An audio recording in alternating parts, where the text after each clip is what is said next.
महिलांसह मुलींवर होणाऱ्या अत्याचारांच्या घटना सातत्याने समोर येत असून अशातच महिलेने व्याजाची रक्कम न दिल्याने तिच्या मुलीचा ती शिकत असलेल्या शाळेत शिक्षकाने विनयभंग केल्याचा धक्कादायक प्रकार समोर आला आहे। तसेच या विद्यार्थिनीसह तिच्या बहिणीला मारून टाकण्याचीही धमकी देण्यात आली। हा प्रकार 12 ते 18 जून दरम्यान MIDC पोलीस ठाण्याच्या हद्दीतील एका भागात घडला। शिक्षकांसह चौघांविरुद्ध MIDC पोलीस ठाण्यात गुन्हा दाखल करण्यात आला आहे। MIDC पोलीस ठाण्याच्या हद्दीतील एका भागात राहणाऱ्या महिला गृह उद्योग करते। व्यवसाय वाढीसाठी त्यांनी सुवर्णा पाटील राहणार खोटे नगर व वंदना पाटील राहणार श्रद्धा कॉलनी यांच्याकडून व्याजाने 2 लाख रुपये घेतले। त्या बदल्यात त्यांनी आतापर्यंत 6 लाख रुपये दिले असे पोलीस ठाण्यात दिलेल्या फिर्यादीत म्हटले आहे। या प्रकरणी विद्यार्थिनीने MIDC पोलीस ठाण्यात फिर्याद दिली।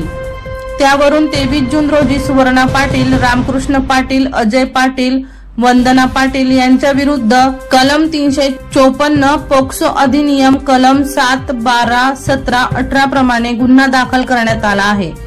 पुढील तपास पोलीस उपनिरीक्षक राजेंद्र उगले करीत आहेत। सुनील पाटील यांचा रिपोर्ट, बुलंद पोलीस टाइम्स, जळगाव।